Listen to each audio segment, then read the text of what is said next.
This is the TSG Multimedia Podcast, bringing you the best train, model railroad, and historic preservation news, updates, and information since 2010.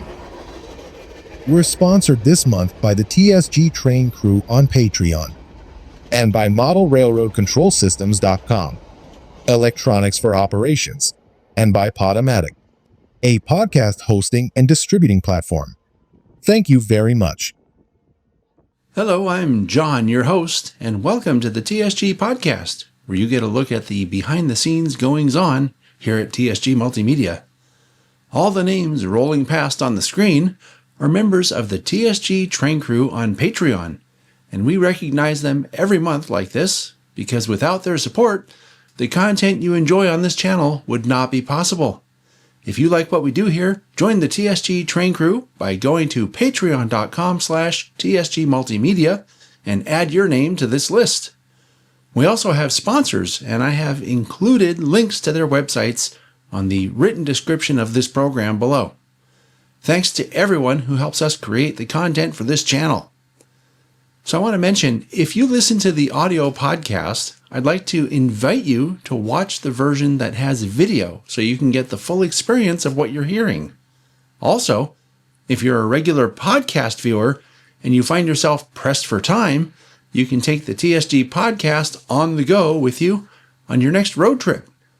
Look for us on Podomatic.com and wherever you get your favorite podcasts. July was pretty relaxed at first, then we got real busy toward the end of the month, as you'll see. So let's get started.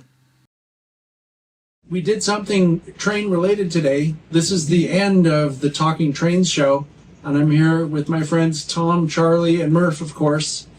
And we just had a really, I thought, nice discussion about operating model railroads. And I actually learned something from it. What did you guys think? What was your takeaway, if you will? And we can just go down the line here just for the podcast. What was your takeaway, Tom? Oh, me first? Do you have a takeaway? First takeaway is I want to ask Murf if I can get an invitation to the SBL sometime. Oh, absolutely. Yeah, be my guest. Although it has to be a time when I'm going to actually be at the club because I wouldn't want to miss that. Oh, yeah. Yeah, I want you. I usually dispatch from home. Can I come too? Because in case he messes up, I want someone to be there. Well, maybe we should make it a whole group visit. We should. Maybe I'd love do to. a Loveless crew. Yeah. Follow session at SBL. That would be great. I haven't been there in way too long. Yeah, so that was your takeaway, to get an invitation for SBL? That was one of many takeaways. I loved hearing the backstory of how Charlie got involved in operations. I like sharing my story. And different control methods for the railroads and things like that. I know a lot about operations, but I thought some questions that the audience asked were pretty intriguing. So I enjoyed the experience overall. What about you, Charlie? I had fun just being on Talking Trains and hanging out with you guys. Like we talked about during the episode. Yeah. Hanging out with fellow nutcases is what it's all about. So my takeaway was just it's a lot of fun, and I have a passion for wanting to have more people get into the whole operations game. So having a chance to do this and seeing some great questions from some of the folks who are listening, I hope they got something out of it, and I certainly did. Good time. Yeah. So for me, it was the question, how do I get involved in doing these operating sessions all over? And it hit two ways to me. First of all, there's the obvious, go ask the LD sake. Go to your hobby shop, see if anybody else is there. Go to a club in the area that does operating. But the other thing that really kind of reminded me is how fortunate I've been to be here. And having great friends. So there you go. Yeah, cool. There. We live in a really good area for that, I think. Yeah. And do you know what my takeaway was? Uh-oh. Is that we can only fit 4 people here. There's that. So we're going to have to come up with So the whole premise here is today we were going to have 5 people here, but one of the people couldn't come. So we set up how things are in here, and we just barely fit the 4 of us, as you can see. So Yeah, that's my takeaway. I'm going to have to come up with a plan for. I think we just have Maybe we chairs. maybe we have a every high 5 chair in minutes. behind here for me. Yeah, for you. a high chair for me. A little bit too. Well, and some Cheerios. And a rattle. And some And Cheerios. a rattle, like, yeah. No, but the other thing for me was there were a lot of really good questions. Yeah. And the questions that we get on the Talking Train show are usually a highlight for me because it demonstrates, one, that people are actually engaged, Yeah. which is cool because, when I put stuff out myself, I don't expect anything, other than to be happy with it myself. Mm-hmm. But to have people interact with you like that, I think is very rewarding as a person who makes videos. So that's really cool. So if you missed Talking Trains live, you can catch it on the replay. I would highly recommend to do it because unlike a lot of our Talking Trains shows where it's a very, I guess, regimented, well, I can't say that because there's always some element of just conversationalism. Or is that a word? I guess it is. It was more of an improvisation this time where we didn't have a script or a specific presentation that we were making. It was just the 4 of us interacting with our audience. And that was really rewarding. So please look it up. If you missed us live, you'll probably enjoy it. Should we sort of call this a jazz session? Since we were improvising. I was thinking we had a theme and we freestyled. That'll work. That's how jazz works. Yeah. You have a theme and then you freestyle. Yeah. Well, watch it anyway. For me, it was the same as usual. I don't know what I'm doing, so I think that's the same. Always a good thing to Always like, understand. if you don't know where you're going, you can't get lost. That's right. Hey, catch Talking Trains on the replay. Well, good morning from Hollister, California. We came here today because the San Benito Southern is on an open house tour, I guess, for the Bay Area Garden Railway Society, which Sydney and I are both members. We forgot our name tags. That's a real bummer. But anyway, I brought my battery-powered Climax, and it's the one that we really did everything to here on the channel a few years ago or a couple of years ago. Trevor Park helped me put the battery and Blue Nami in, and then last year Kevin and I did the lettering for it. So you'll be seeing that here today. And this is one of those things that happens every year, and it's as much a chance to help with the open house as it is just to hang out with these guys. So you can see a video of the San Benito Southern here on the channel. We've actually done 2 layout tours here, one from about 7 or 8 years ago and one from 1 or 2 years ago. Of course, the 1 or 2 years ago one is more like what the layout's like now.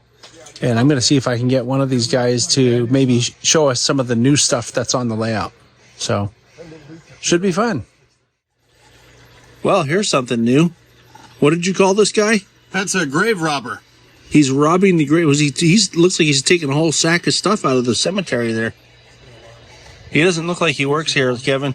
No, This is new too. What's this guy? that's a little Davenport diesel switch engine. Yeah.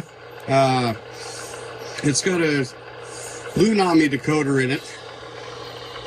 And it's actually an HO decoder. Oh, Yeah. doesn't engine- doesn't it draw the amperage to? That's what it's designed for. Oh, Yeah, it's got the little slot on the circuit board in there to hold an HO decoder. but did you put batteries in it yet? Nope. Uh-huh. Are you going to? Yeah, eventually. Well, that's nice. So it's running off track power with the Blue Nami. Yeah. So that allows Kevin to run it with his phone seamlessly. And yeah, that's a nice little engine. So this little pickup truck here is a new piece of equipment for the layout. Oh, there's something going by. I had a little squirrel moment there. As I was saying, that little truck, these guys got that in Sacramento when we went to the train show a few months ago. So, but otherwise, I think the layout's pretty much the same. There might be some different flowers or different plants here, but this is also the same. This is why we do battery power, so you don't have to do what these guys are doing down here. So the maintenance away people, this is our daily lot in life. And, the operations supervisor over here cracks a pretty hard whip, so it's tough to get things done on time. I've heard that the operations chief is part of the itchy and scratchy team, but I've heard of those guys. Confirmed. So for you guys that are looking to build a garden railroad, go battery. Go battery, go big. We're going to go battery here. This is our 21st season, and this represents a lot of traction. It takes, in the morning like this, because you got the marine layer here, Hollister, causes problems first thing in the morning. So this is a rich race.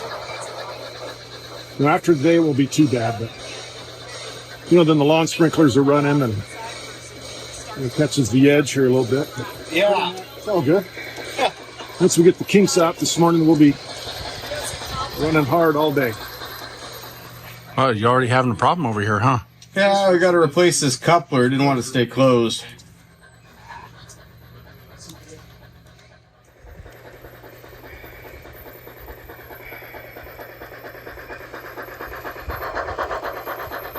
So it turns out that the TSG number 9, also known as the Ocean View, ran for about 2 hours or so, and it's needing to get some juice now on the battery. And last year when we did this same open house, it lasted a little longer than that. So in case you're wondering, in case you watched the video when we put the battery in and did the Blunami installation, in case you're wondering how long that battery lasts, the answer right now is about 2 hours. So I've had the engine on the charger for about an hour or so, and we're back in business. The indicator on the charging light was green, so I think it's a full charge. So it's a little bit later still, and we've actually had a lot more people here this year than we did last year. And this is a fairly decent turnout so far. So my locomotive had to be charged yet again. I put it on the charger, I don't know, about an hour ago, 45 minutes. Looks like it's still charging. But it went for about another 2 hours, which is not bad.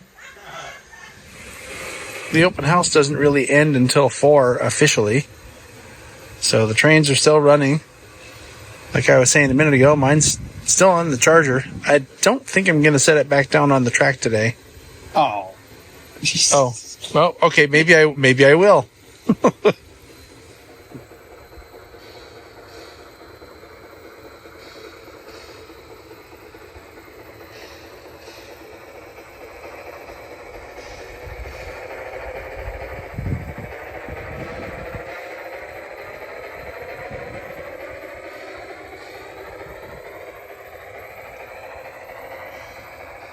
Well, this is the end for real. The trains aren't even running anymore. And I thought I was going to get these guys to talk about what's new on the railroad, but there really wasn't anything new on the railroad.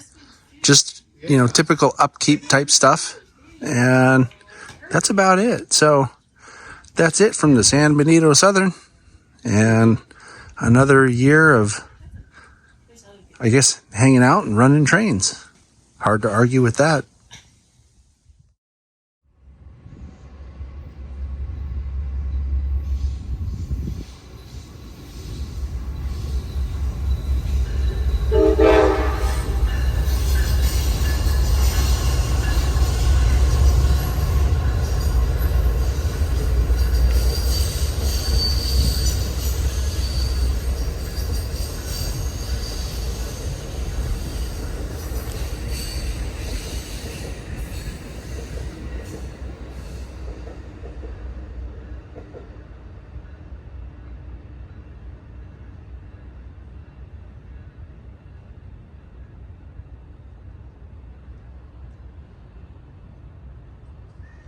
We're back at the SBHRS today, and we're starting to document all of the artifacts in this room. And this room has a lot of artifacts. They're all over the walls. They're all in these cases here. So this room, I think, is probably going to take several sessions. And if you look up, you can see that there's artifacts all over the tops of the walls too. So I'm not even sure how we're going to get pictures of those things. All right, so this is a bit later, and we've concluded what was actually a fairly busy weekend. I had a great time at the San Benito Southern yesterday, and then this morning I didn't talk about it when we went out, but we actually went to meet some friends for breakfast. One of said friends is from Southern California and was up for some operations up here. He'd actually taken the Coast Starlight up on, I think, Thursday or Friday, and then was going back on the Coast Starlight today. So we met up for some breakfast, and thanks, Dean, for mentioning that, because it was good to see you and hang out with you and Bryn this morning. And then, of course, we went after that to SBHRS and archived the artifacts there, or documented, or whatever you call it, entered them into the database, right? Taking pictures and such. Found some pretty cool stuff today. Stuff that I knew was there. We've seen it before. It's in the main room. So, but that was also nice to do. We ended up having to cut that a little bit short because there was an event happening at the depot this afternoon. So, but we'll be back at it again here probably in a couple of weeks.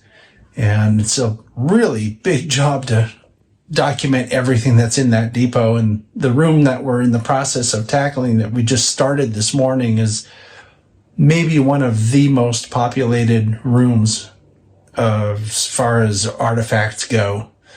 So anyway, lots more work to do. And that's the end of this weekend's update. We're at Roaring Camp today, and I'm going to be filming some of what we refer to as the beach train operations today, because they do something kind of interesting here during the summer when the beach train is running. They have a charter that runs out of a place called Mount Hermon, or Olympia. It's very close to here, actually. And this charter is for some kind of a camp that they charter an entire beach train to take campgoers to the boardwalk on Wednesdays. And there's some interesting switching and maneuvering that takes place because of that, both up here at Roaring Camp and then also down in Santa Cruz. So we're going to be recording this today, and it'll be a video that comes out sometime in the not too distant future to show you the other side of Roaring Camp. Because I think most people know about the narrow gauge steam trains that go up the mountain here. The beach train is something completely different. It's a standard gauge that basically runs on the former Southern Pacific line that used to go all the way over the hill, as we call it, from Silicon Valley all the way down to Santa Cruz. It actually went farther than Silicon Valley, and it dates back even before that. It was a narrow gauge line that went all the way from a place called Alameda all the way down to Santa Cruz. So it's an interesting setup, and it's an interesting place, and they do some pretty cool operations here. So you'll see some of that, and then you'll see some when the video comes out. Should be a lot of fun. Something interesting has already happened this morning. It turns out, I've heard through the grapevine, that the FRA was here yesterday and they bad ordered a bunch of cars that they were going to be using today. So they're only going to run one train today, whereas they were supposed to be running two. And it was going to make for some very interesting maneuvering down in Santa Cruz that I mentioned earlier. So we're going to catch whatever we can here today, and it'll be good, I guess, filler material for the final project. And so, this kind of stuff happens when you're out filming trains. So we're going to have fun anyway.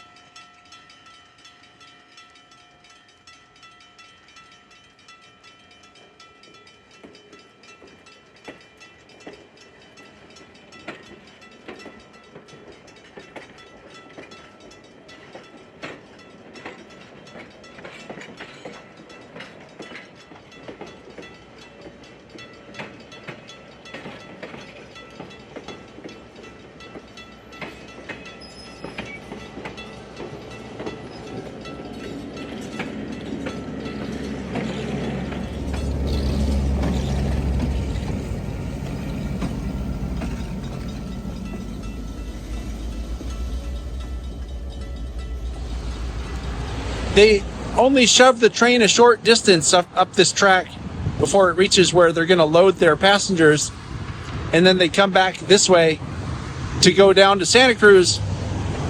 So we're just waiting for them, and this is really, it's chasing trains, right? We're going to be chasing this train. I'm just not making an official chasing trains episode about it. So we're just waiting here until the train comes back through and going to follow it down the hill.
Hi, so we're in Santa Cruz now at the corner of Chestnut and Walnut Streets.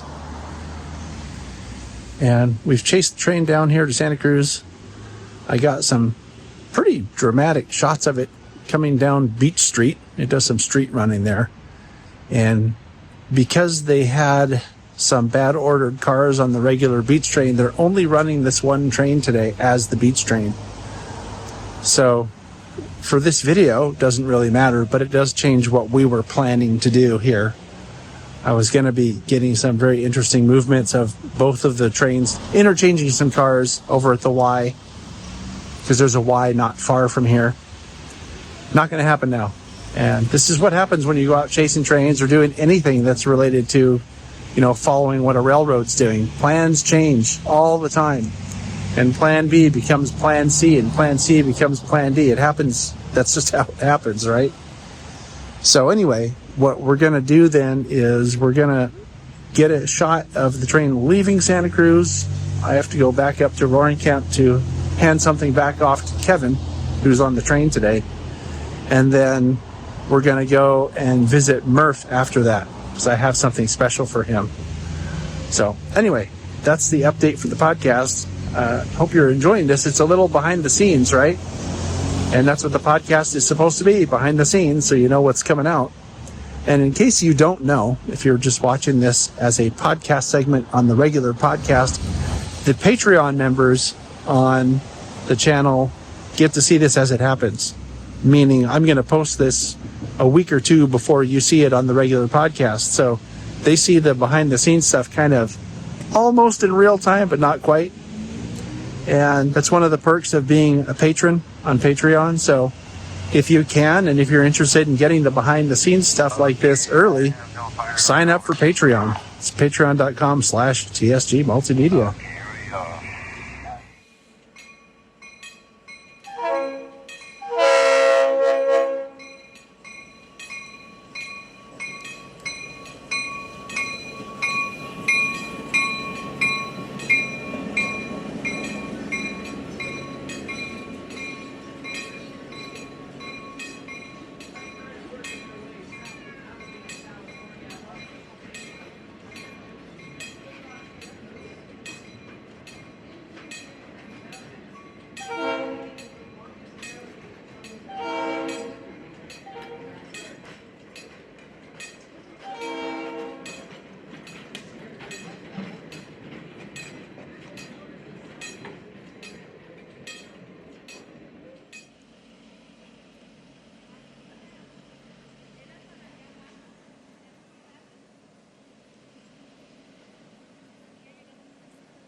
Kevin, are we still doing that stop thing for John?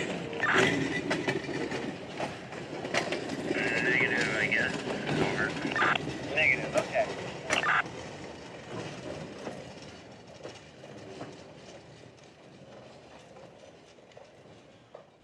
Okay, I like the results of this a lot more. And I learned to leave some blacker areas because it's just the way it works. Right. What do you got going over here? This is a podcast segment. Oh. What do you got going on here? This is my Santa Cruz yard that on my railroad ends up overlooking Monterey Bay. Ah. So this is actually looking over towards Monterey there. And it looks like it too, actually. Yeah, I actually went from a picture for that. You're quite an artist. Yeah. And then down over this way, this is going to be looking northward, like towards Davenport and that. And I'm going to have some bit of the boardwalk kind of peeping over the top here, and that kind of stuff, and a little bit of the actual wharf coming out. So people watching the podcast, Murf, know that your layout is real now. It's actually real. Yeah, it is real. We weren't just talking. Yeah. Yeah, above is leading into Boulder Creek. I still have yet to figure out how I'm going to get much switching in here. There's a big, long passing siding here, for the most part. All to be determined. That's right. Okay. Ooh. Holy cow. And it says... Your old ward. This is great. It's us again. And we're here at John Zock's Sierra 1955 layout. Just got our job. We're going to do something called the rock train today. Got the controller here. And the Sierra 1955 by John Zock is a layout that you can see on this channel in a couple of places. We did actually 2 layout tour videos here, one from many years ago and one more recently. I think it was last year. And also there's a Model Railroading 101 video called Up Till You Drop, and it talks about two types of dispatching. I don't remember the details on that one, but you can see this layout in a little bit more detail and see the operations of the layout on that op-to-drop video. Anyway, we're going to have fun operating today. It's the first op session we've done in a long time. Okay, so this job is a great one that we happen to select because we can do this job and have some switching and run around the layout and not really have a lot of interaction or impact on other operators.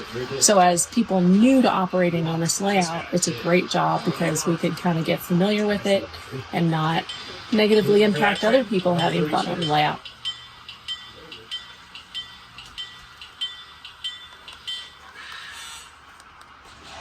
So we've put our train together, and we have to wait because this is a timetable and train order layout. We have to wait for a train to pass where we come out onto the main line, but we can at least go to the main line and wait. And John's been working really hard on all the scenery on this layout. I wasn't all here on both of our layout tours.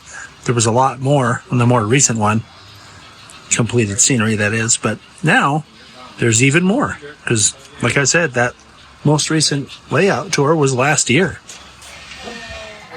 One of the interesting things about the job we're doing is that we have to pick up a mid-train helper, and that's what's happening here.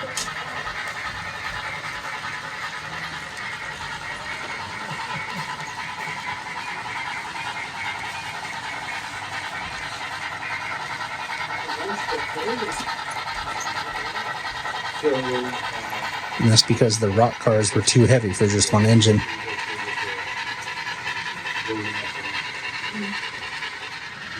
That train receding in the distance is our train. And as you can see, this layout has really, really long runs. So it feels like you're traveling a long distance. And the section of track that it's on right now has another 20 or 30 feet behind me. So it's like 50 or 60 feet all the way down to the end. So lots of big long runs here.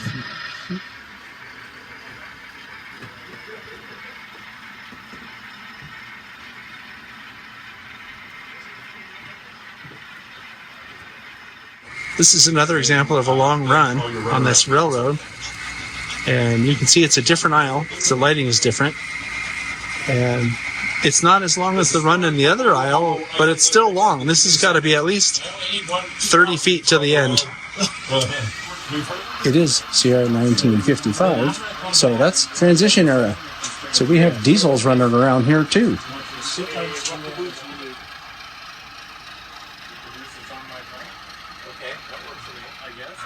So the job that we're doing today is kind of a turn because we're going all the way down to one place and returning to where we came from. So we're on our way back, and I wanted to show how this is a really long run down this aisle. I have my phone zoomed at 3x right now, and our train's just pulling into our first area where we have work, which was our last area that we had work on the way up. The rail along the slope ran itself out of that. Somebody's car was on.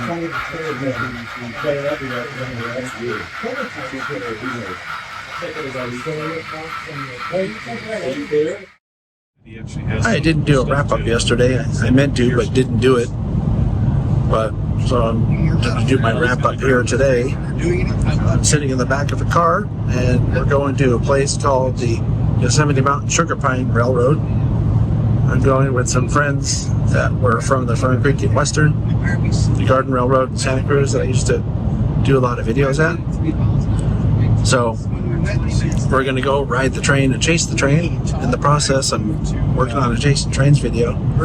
But I wanted to thank John for having us out for the op session yesterday, because I've been wanting to operate at John's Sierra Railroad for a long time. I mean, for years, and we finally got to do it. So thanks, John. Really appreciate that. And it was good to see other folks that we knew there, or know there, I should say, and had a great time. So that's a wrap up for yesterday and an update for today.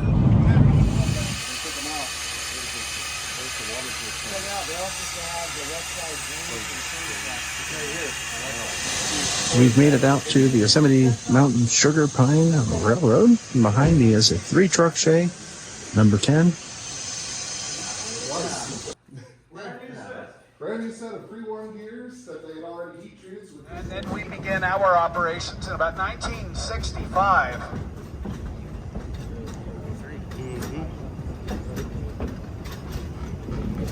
That came from Durango Silverton in the 90s.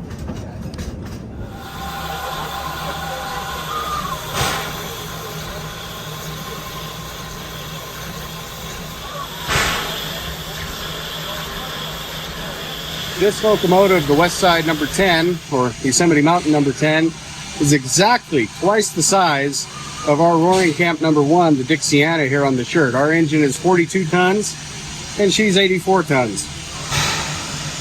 And this is what I refer to as the interesting side of a shay, because it has all that gear stuff going on.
So we've wrapped up our Chasing Trains Day here at Casa de Fruta. And I've always wanted to check this place out. It's pretty cool. We rode their little train ride. It's a little 16-inch gauge thing. Kind of cool. If you have any kids who like trains, this is a great place for that. There's a lot to look at here and a lot of exploring to be done. But anyway, that's it for the podcast. And we had a great time. I should thank all the guys for inviting me to go. And hopefully we'll do it again. Maybe it'll turn into a tradition or something. We'll find out later. But that's it from Casa de Fruta. We have returned to Roaring Camp today. Going to do some more filming of the beach train operations or Mount Hermon charter operations. So here's a setup that I'm using to catch the movement to Mount Hermon. I have my GoPro clamped on the car, so it should look pretty good.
So the Mount Hermon train just took off to pick up the Mount Hermon passengers, and they're going to be back here pretty soon. So I'm going back down here where we're going to film them coming back through the yard.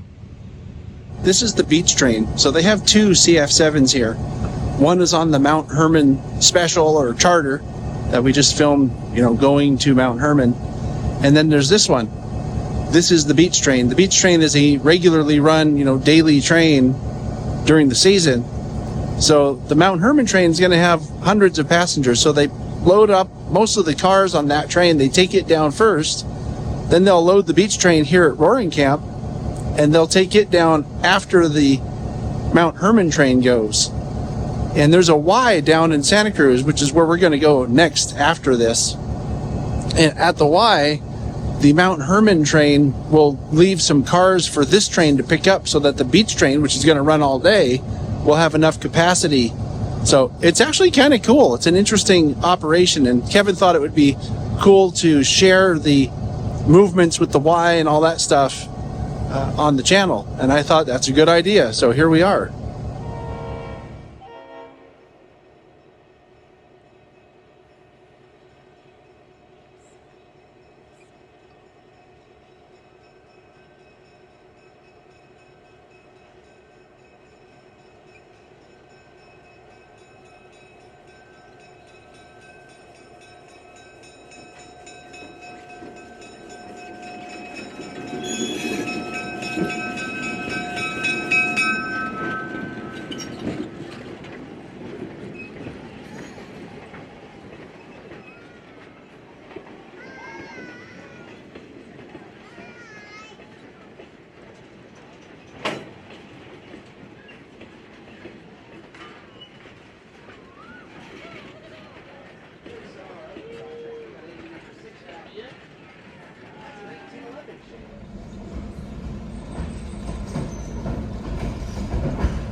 So the Mount Hermon charter has arrived here in Santa Cruz, and I'm standing on one leg of the Y where they come together here.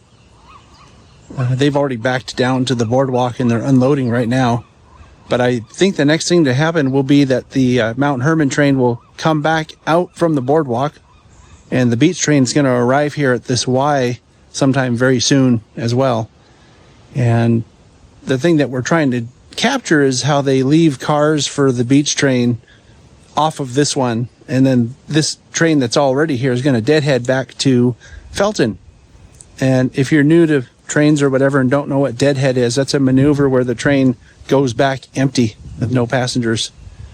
So that's basically what we're up to now, and I'll share what I can on the podcast, but I'm not going to share everything because I don't want to spoil it for the actual program. If you're watching this on the podcast, on the regular release of the podcast, just know that the Patreon members, those are the supporters who help support my work here on Patreon, are going to see this whole thing much, much sooner than everybody else in stunning 4K. So if you're not a Patreon member, it might be a good idea, if you're interested in this, to sign up.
made it back to Roaring Camp, and I'm going to be retrieving some equipment that I left on the locomotive. But I think we got what we came here for today, and I also think that we're going to be going out to Watsonville sometime in the near future to catch some freight action, because Roaring Camp now is the freight operator in Watsonville, or the contractor. They do the work, whatever that means. I don't know what the official title is. So that's it for today, and I need to get back home and finish up this podcast because it comes out in a couple days. So it's pretty fresh. See you soon.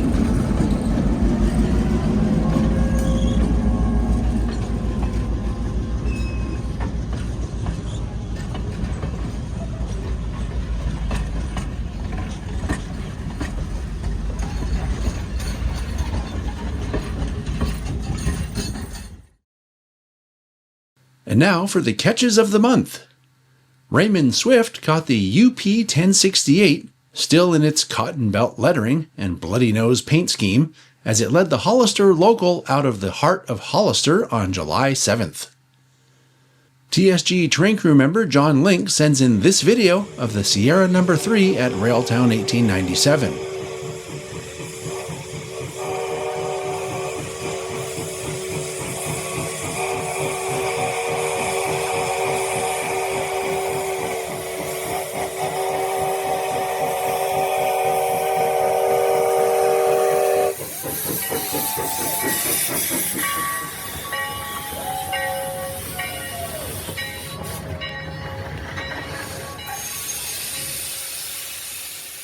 And finally, Lucas Woodward sends in a video of an extremely rare event on the Puffing Billy Railway from Friday, July 18th, when NA-class tank engines 12A and 7A double-headed the incredibly popular Train of Lights from Lakeside to Gembrook. The doubleheader is seen at a number of locations on the 11-mile run to the far end of the line.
Thanks to everyone for sharing their awesome catches on this program. If you have a train or model catch you'd like to share, please email it to podcast@tsgmultimedia.com. Be sure you own the shots and include the what's, whens, and wheres of the shots you send in. There's still a lot of museums and historical societies running events that help fund their operations, and plenty of good weather remaining in the season, so get out there and do something interesting. I hope to see you on the TSG train crew soon. Thanks so much for watching and listening, and I'll see you next time.